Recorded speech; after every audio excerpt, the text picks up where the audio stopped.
No other politician strikes fear into the hearts of Republicans more than Representative Alexandria Ocasio-Cortez. Their paranoia has been rising in recent weeks because they're afraid of one thing. She's going to run for president, and she'll win.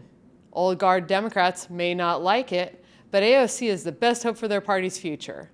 I'm Amanda Marcotte. Welcome to Standing Room Only.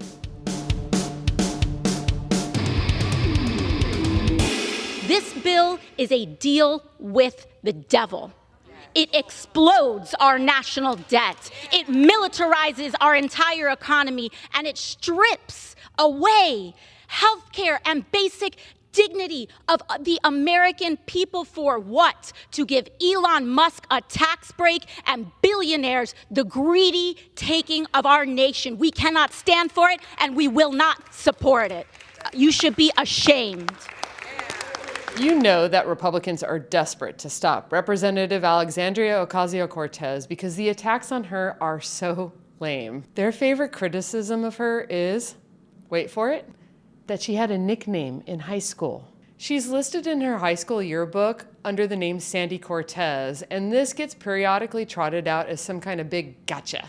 In high school in leafy Westchester County, she was known as Sandy Cortez. We still call her that because of all her various pseudonyms. That one fits the best. But along the way, and most people do not know this, she had still another name. Sandy Cortez went by the name Alex. Just Alex, your friendly neighborhood gender nonspecific bartender. Alex.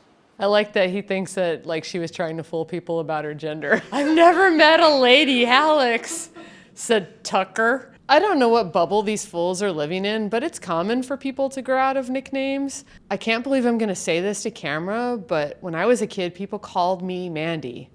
I eventually dropped that because, you know, Mandy. The latest excuse for trotting out the Sandy nickname in the yearbook photo is false claims that AOC is lying about her background. She says she grew up between the Bronx and Yorktown, which is a suburb of New York City. This is true. She was born in the Bronx, and when she was a kid, she moved to Yorktown Heights, which is part of the suburb Westchester County. After college, she moved back to the Bronx as a young woman. Republicans are pretending to be confused about this and using her yearbook photo to falsely imply that she grew up rich. In reality, she worked as a bartender while her mom cleaned houses after her father died to prevent the house from going into foreclosure. That doesn't sound like rich people problems to me. Republicans ran all these attacks years ago when AOC first gained political prominence. It didn't work then because the Sandy thing is incredibly lame. But in recent weeks, Republicans have been reviving the whole Sandy thing. She's pretending to be a Bronx girl because she wants this to be part of her origin story, the same way as she wants now to be called Alexandria Ocasio-Cortez. She's not really from the Bronx. She's from Westchester County. If Trump had launched strikes against the devil, she would have been, like, impeached. That's how crazy she is. I don't think she's a smart person. I don't think on that cognitive test, I don't think she'd be able to spell AOC. She has got to stop up-talking if she wants to be taken seriously. It's driving me nuts. I know, and you know what drives me nuts further is how many people seem to not notice that. Oh boy. Women's voices are always wrong. They know that AOC's authenticity is her strength, and they will grasp at any straw to take it away from her, even trotting out this old dumb high school friend of hers. She's lying about her background. She's lying about her upbringing. No, it wasn't a friend, probably. And the fact of the matter is that there's an authenticity problem with the Democratic Party. But why do they want to demonize her so badly? What are they so afraid of? The short answer is they're afraid she's going to run for president in 2028. They know that the voters crave authenticity, and AOC feels like a real person, which is why she could win. Conservatives would be very unwise to dismiss her as just a fad. You know, I think she is going to run for president, and I think at some point she has a pretty good shot of winning. AOC is looking to disrupt the establishment among Democrats, and she might just pull it off. The self-proclaimed Democratic Socialist has been drawing tens of thousands to her rallies, pretty big crowds. She's breaking her own fundraising records. She has the highest favorability of any Democrat who has not run for president. She's not ripe enough to run for president. First, she has to get married. But if you give it maybe, I would say 10 years, would that be 2032? Then she'd be ripe enough to run for president. Jesse Waters should not be calling women ripe. Like, if he hit on me in a bar, I'd be like, go away, old man. Oh, so he's younger than me? Gross. Trump is unpopular. He's only been president for a few months and his approval rating has already fallen below 40%. But if Democrats think they can just play dead and let Trump self-implode, well, I have bad news for them. Their approval ratings are even worse. Democrats in Congress have a 70% disapproval rating. 53% of Democratic voters are mad at them. Voters think that Democrats are old and out of touch. Worse, they think they're phonies. And that's even more true for young voters, which is why so many of them sat out the 2024 election. Or worse, voted for Trump. But you know what Democrat makes people feel seen? Representative Alexandria Ocasio-Cortez. She has charisma. She's not afraid to fight. Most importantly, she seems like a genuine person. She speaks in plain English instead of parodying focus group tested talking points. She turned out huge crowds at the Fighting Oligarchy tour, even though it wasn't even an election year. Even when people don't agree with her every view, they like her because she's being real with them. Republicans know this, which is why they often end up complimenting AOC as a tremendous political talent, even when they know that they should be bashing her. She's great on social media. I mean, she's really compelling. She's someone who I think will go and talk to people and understands organic. She's got that party wrapped around her finger. I think she's an amazing performer. I think she's attractive. I think she's different. I think she's got a ton of talent. I'm actually not criticizing AOC. I'm complimenting her sincerely. People write me, by the way, they think that I support AOC. I don't like AOC, but I can recognize raw talent. Yep. She's not as impressive as she is when she's doing makeup tips. She's good at these little things. And I do subscribe to her Instagram, so I get to see some of her tips. You know, we wear makeup on this show. We wear makeup, said the authenticity police. Trump is scared of her, which is why he regularly lashes out at her from behind the safety of his iPhone. After AOC suggested impeaching Trump due to his unauthorized bombing of Iran, Trump unleashed a Truth Social post that was unhinged even by his standards. He screeched that she's not qualified for office, that she's stupid, and that she's the dumbest. Yes, it's psychological projection. I mean, in the same post, he bragged that he aced an exam that doctors use to test patients for dementia. He's clearly worried, and not just about dementia. She is able to defang Trump easily. Just look at how she responded to all these stupid names that he called her. She posted, "Mr. President, don't take your anger out on me. I'm just a silly girl." You can tell she thinks for herself. Her self-confidence draws people to her. It makes them trust her. The presidential race is 3 years from now, so you may be asking yourself, why bring this up now? Well, because Zohran Mamdani won New York City's Democratic primary race for mayor. And he is like the male AOC. He's young, good-looking, and progressive. But most importantly, he feels like a real person. He won by getting out there, doing great social media, meeting people in the street, creating real buzz. I'll be talking about this later during Pass the Mic with my guest, Elizabeth Spiers, who's been watching Mamdani's career for years now. And before you dismiss his win as a fluke in a deep blue city, let's look at how Mamdani specifically turned out young voters, the same ones Democrats are losing. More people under 30 voted than over 60. That is unheard of in politics. I have been covering politics since the days of Barack Obama, and I have never seen anything like this. Young people never vote in higher numbers than older people. It doesn't happen. This is as close as you're ever going to get to a political miracle. What he accomplished in this race, what he speaks about the future, the hope he's given people is something that every Democrat should be learning from. But now he's the nominee. The voters have spoken, and they spoke overwhelmingly. He didn't win by some where he got 26% of the vote in a 12-candidate race. He won overwhelmingly. Support him. He is the nominee. You don't need to replicate that on a national scale for a Democrat to win in 2028, but you do need to turn more young people out. And that's just not going to happen when young voters see Democrats as overly cautious and fake. There's a lot of talk in Democratic circles right now about finding a liberal Joe Rogan. But a lot of people are missing what's so appealing about Joe Rogan and Theo Vaughn and a lot of the other bro podcasters that endorsed Trump and helped push him over the line in 2024. It's not necessarily that they agree with their politics, it's just that they feel like they're hearing honesty from them. It's less that it's politically incorrect and more that they feel like they're hearing people's real opinions. This isn't the weak, triangulated rhetoric that Democratic politicians give us. I say we already have a liberal Joe Rogan. It's Representative Alexandria Ocasio-Cortez. She has very different views from Rogan, but she has the same appeal. When she speaks, you believe she means what she's saying. Right now, trust in leaders and institutions is low. The public believes that no one will speak truthfully with them. The only way to rebut that is to put up candidates who voters believe speak from the heart. No wonder Republicans are so afraid of AOC. She's the real deal, and she may be just what Democrats need to get out of their stupor.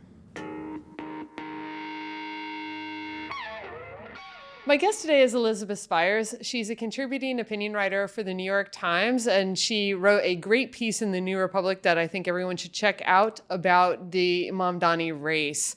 Welcome to Standing Room Only, Elizabeth. Oh, thanks for having me. You actually start this piece in the New Republic by saying that you saw Mamdani in 2018 when you were working a state Senate campaign. Can you tell me about that and what you saw in him at the time? Yeah, so he was running field operations for a state Senate candidate named Ross Barkan, who now is a commentator himself.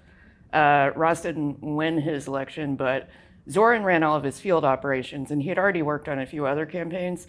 And he was just, incredibly competent, but more than that, when he would get up and motivate these crowds of volunteers, he was incredibly charismatic, and he could articulate the candidate's policy almost better than the candidate could.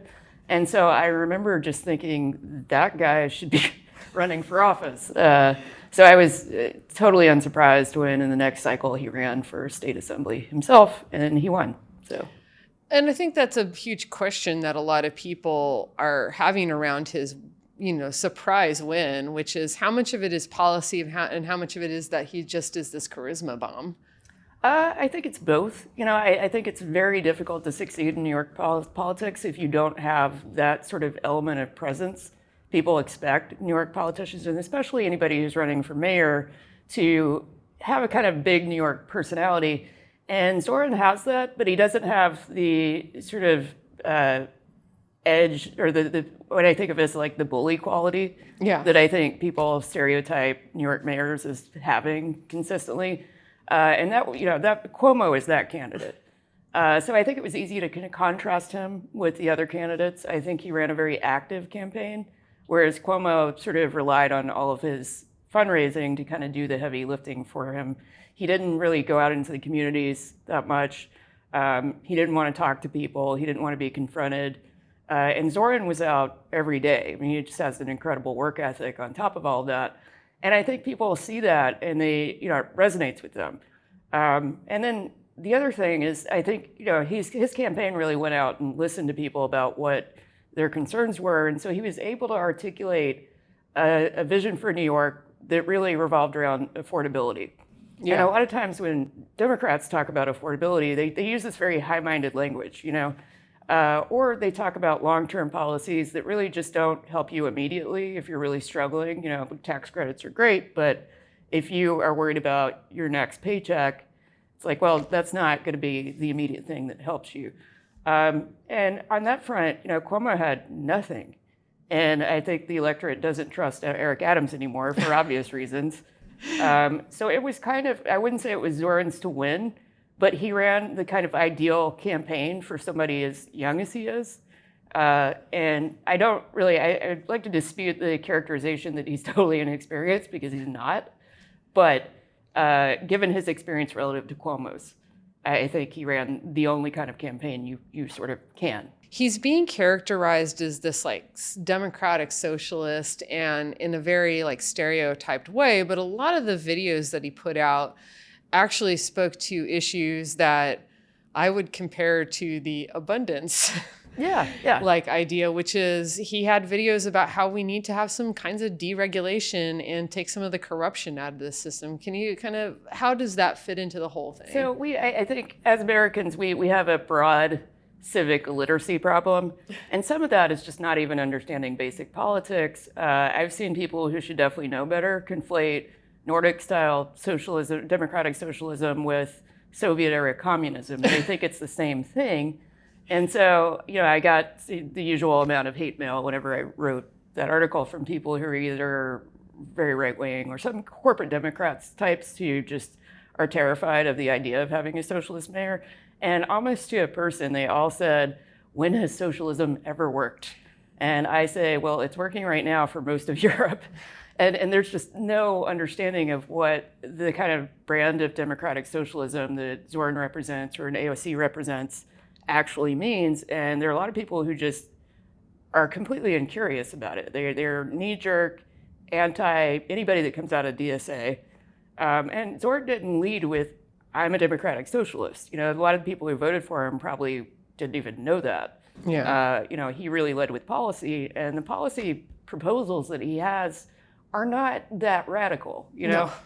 No. So it's funny to watch, you know, the billionaires kind of melting down and losing their shit about it. So I feel like the generational divide is really illustrated by this, which is the word socialist doesn't mean anything to young people, or if it does, they have kind of vague good vibes about it. Like they don't, I think a lot of these older people are swimming in right-wing propaganda, and they just have this like knee-jerk reaction to the word socialist, and they aren't listening to the policy. Whereas the younger people can be like, I hear what you're saying about let's make the halal stands cheaper with deregulation. And that to them that comports very nicely with some of the other ideas, like let's have government-owned grocery stores. Yeah, that one's really making people crazy. What's wrong with Gristedes? They don't have big profit margins. Government-operated grocery store. I want to know what you think a government-run grocery store would look like. Well, it didn't work in Moscow. And I don't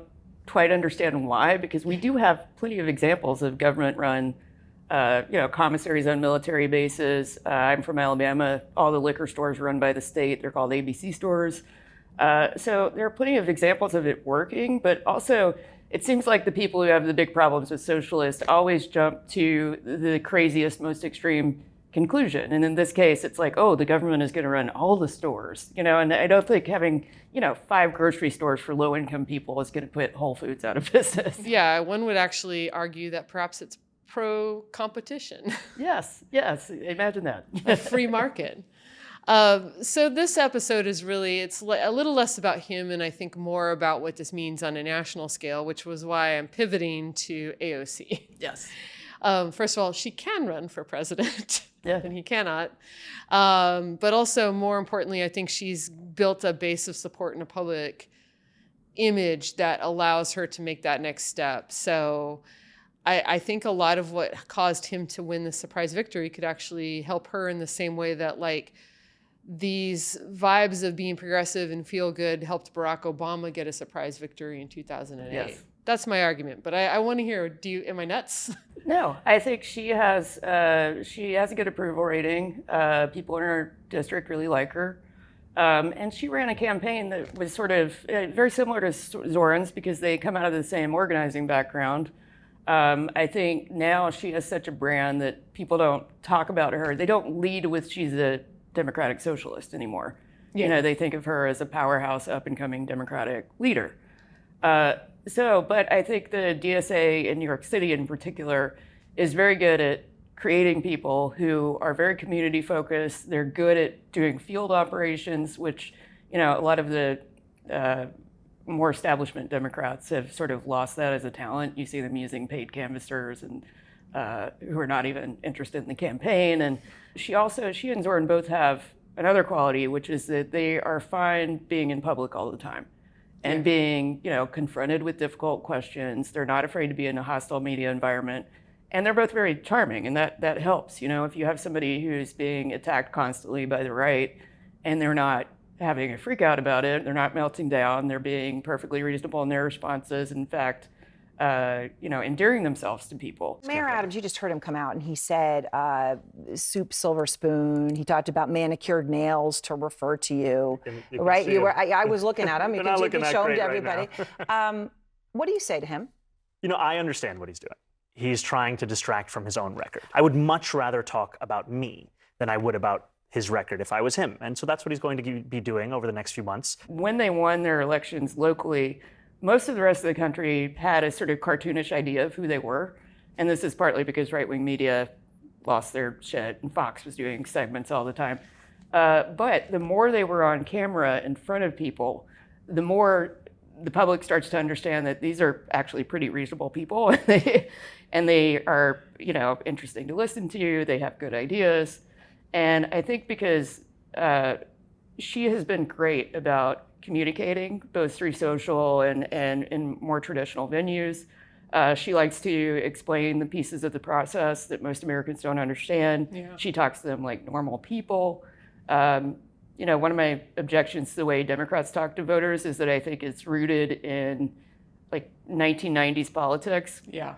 So I sort of cringe anytime I hear a politician say, "We're for Main Street, not Wall Street." Yeah. Because they sound like they're just, time traveled here from 1988.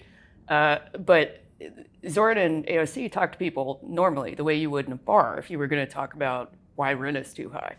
And I think that just connects with people more. It makes them feel like they're part of the community. They understand the needs of the community. And they're not just analyzing everything from, an ivory tower or some dinner party in Washington. I feel like a lot of times Democrats talk down to people. Yes. And it's less that they're even hyper intellectual. Like, I think that despite speaking like a normal person, AOC also speaks in this like elevated intellectual way that's like smart, just normal. Yeah. And she expects people to rise to her level, and they do, because most people are not dumb. Yeah. I wrote a column for the Times last year about how I thought for Democratic consultants and a lot of elected officials, their brains had all been warped by the West Wing. And a lot of this came out of, Sorkin speak. Yeah. And I said also they had this sort of idea of a central middle section of voters, like, ideology is a linear continuum and there's this big cluster in the middle. But that's not really true. That's not how voters think. They can be conservative on some issues and liberal on others. So it's more like a 3D plot. Yeah. But that idea that everybody's a moderate fundamentally, and that if you're left of center or right of center, you're an extreme case, just has not really borne out in any of these elections. But I think a lot of establishment Democrats are still thinking about that hypothetical median voter, which is, sort of a fiction. Yeah. And I think one of the things that AOC and Zohran both did was that they understood that they had to build a coalition of vastly different people who have different interests. And they didn't try to smash them all into one platonic voter, because that person doesn't exist. I want to circle back to this thing you said about how like Fox News and the right-wing media really like they stereotyped and caricatured first Zohran and then before him AOC. We watched a ton of clips for this show, and you can see that they realized this was a mistake, because on Fox and on like Tucker Carlson show and all these other spaces now, they're often actually trying to say, no, she's actually very intelligent and she's super talented and she's very charismatic, and you kind of shouldn't underestimate her. Yeah. And I think that they realized that was a mistake that they had made. Yeah. Well, it's funny to watch them all looking for dirt on Zohran, because there's a National Review column, I think last week, where the one thing that they thought they had on him was that when he was in college, he and some classmates stole a table and moved it to their dorm. Oh no. And the National Review called this, they said it was indicative of his disrespect for private property. You're like, or you just made him sound cool. Yeah. Or we could elect the sex pest who's corrupt and maybe killed your grandmother. Those are your options. He did college pranks. I mean, who didn't steal something in college?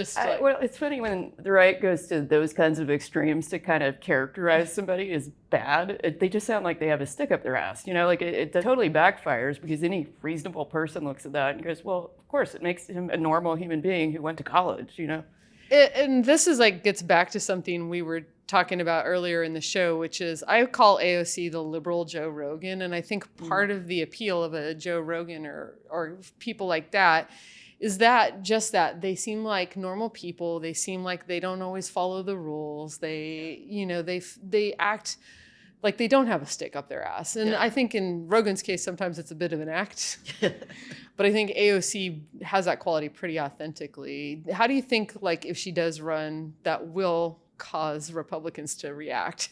Well, I think they're not really prepared for it because so far as Democrats, we have not been very good at putting up candidates who have her communication skills.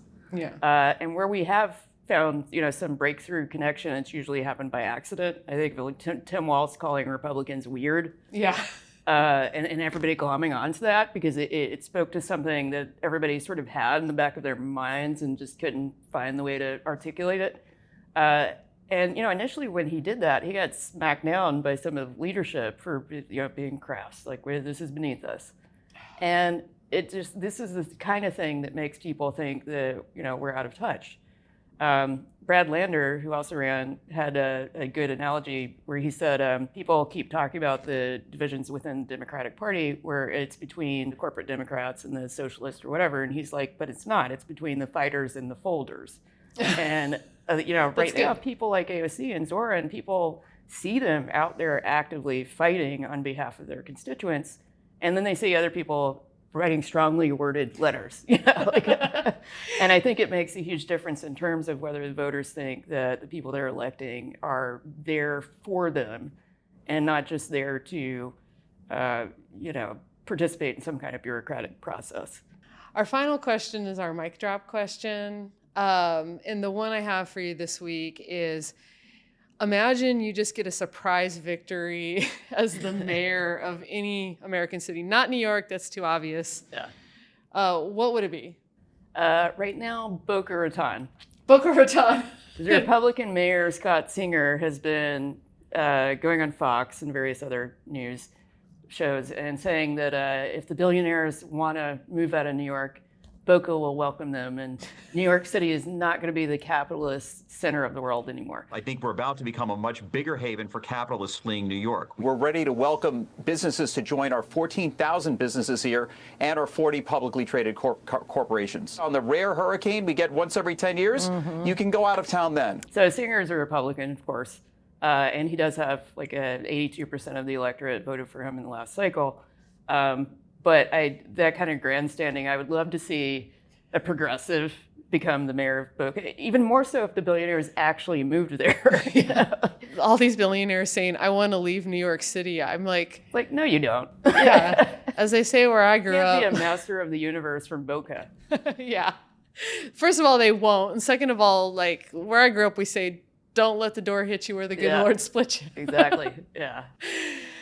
Oh, that one's so much better than mine. The one I have is Austin because that's where I'm from. And before we were filming, I was lamenting how it's turned into like the little Silicon Valley. Elon Musk lives there. Yeah. Joe Rogan lives there. I would definitely campaign on go home. And I think I would win on that platform. Yeah, I've co-founded a Texas news site called The Barbed Wire, and we have a piece of merch that says "Put Elon in the rocket," and it's our best-selling piece of merch. So. I bet. Well, thank you, Elizabeth, and thanks for having me. And please tell people where they can find you and your writing online. So I'm a contributing writer for the New York Times, so you can read the Times. And I would say on social, I'm mostly on Blue Sky. It's Spiers.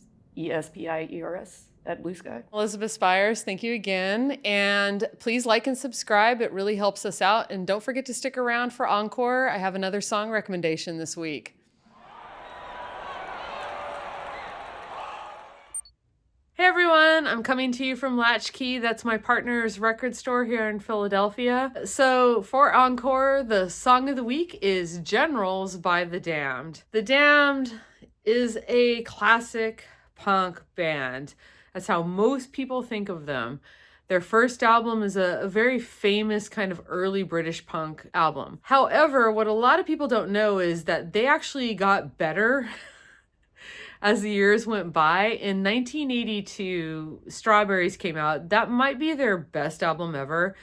And what's cool about it is that it really was kind of an early goth album. I don't know that people talk about them that way very much, but they really do have the same kind of musicality and theatrics of a goth band. In fact, I would actually say a lot of the goth aesthetic owes itself to Dave Vanian, who's the lead singer of The Damned. And right away, like, even when they were still like a pure punk band, he wore like white makeup with like black eyeliner and like all black clothes. He thought he was looking like a silent film star, but in fact, he was really kind of laying down the almost vampire look that became the goth aesthetic later. There's a lot of connection between goth rock and punk. Bands like The Cure and Siouxsie and the Banshees started off really as punk bands as well. And The Damned, I think, is another example of that. It's just that they got so famous as a punk band that people forget that they matured into a goth band later. If you can believe it, The Damned still tours. Those dudes are still alive. They're still kicking. I saw them at Punk Rock Bowling last year, and they killed it. And it was fun watching the crowd just get won over by something a little bit different, a little bit more challenging, and also was presented by a bunch of like extremely old dudes who somehow still managed to turn it out. So yeah, Generals is on Strawberries. Strawberries is a great album. Generals might be the best song on it. So Generals by The Damned. If you want more Standing Room Only episodes, please hit the subscribe button on YouTube. Standing Room Only started as a newsletter and it's free to read. Click the link to subscribe. I love tips. These political battles are playing out in our local communities, your family, your school, your neighborhood. If you have a story, go ahead and drop me a line, leave it in comments, and don't forget to subscribe.